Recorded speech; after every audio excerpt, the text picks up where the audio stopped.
Visakha steel plant ఎట్టి పరిస్థితుల్లోనూ ప్రైవేటీకరణ చేయబోము.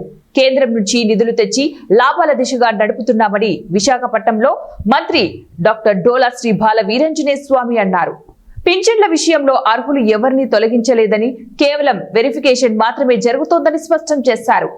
జగన్ వైసీపీల నేతల తప్పుడు ప్రచారాన్ని ప్రజలే చీత్కరిస్తున్నారని మంత్రి ఎద్దేవా చేశారు.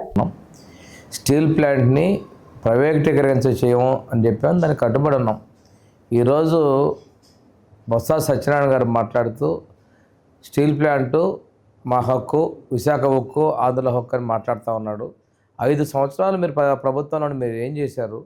ఆ రోజు ఏనాడన్నా ఆపే చర్యలు చేశారా? ఈరోజు కేంద్రం నుంచి నిధులు తీసుకురావడంలో కానీ, ఈరోజు దాని లాభాలు తేవడంలో కానీ మేము విజయవంతమయ్యాం. ఇది మేము ఎప్పుడు కూడా ప్రైవేటీకరించబోము అని మేము స్పష్టంగా చెప్తున్నాం. దాన్ని ఏదో రాద్ధాంతం చేస్తా మీరు పెద్ద మాట్లాడటం ఇది తగదు. మీరు చేసినటువంటి దానికి మీరు ప్రతిపక్షంలో కూర్చున్నారనే విషయాన్ని మీరు గమనించుకోండి. ఇంకోటి ఆయన మీరు మాట్లాడుతూ పెన్షన్లు అక్రమంగా తీసేస్తున్నాం అంటున్నారు. మీరు చేసిన తప్పుడు పనులు మేము చేయడంలా. పెన్షన్లు ఎవరైనా తప్పుడు సర్టిఫికేట్లు ఉన్నటువంటి వెరిఫై చేస్తున్నారు. చేసే పెన్షన్లో కూడా మళ్ళీ అప్పీల్ చేసుకునే అవకాశం ఇచ్చాం. మీకు ఏదైనా పొరపాటున ఏదైనా ఇబ్బందులుగా ఉంటే అప్పీల్ చేసుకొని మళ్ళీ వెరిఫై చేస్తే పెన్షన్లు ఇస్తాను మీరు స్పష్టంగా చెప్పడం జరిగింది. అంతేగాని మీలాగా ఉన్నటువంటి వ్యక్తులు చనిపోయారనో వేరే కుటుంబాలు తీసుకొచ్చి మ్యాపింగ్ చేసో ప్రజలు మభ్యపెట్టేటువంటి తప్పుడు పనులు మేము చేయలేదు.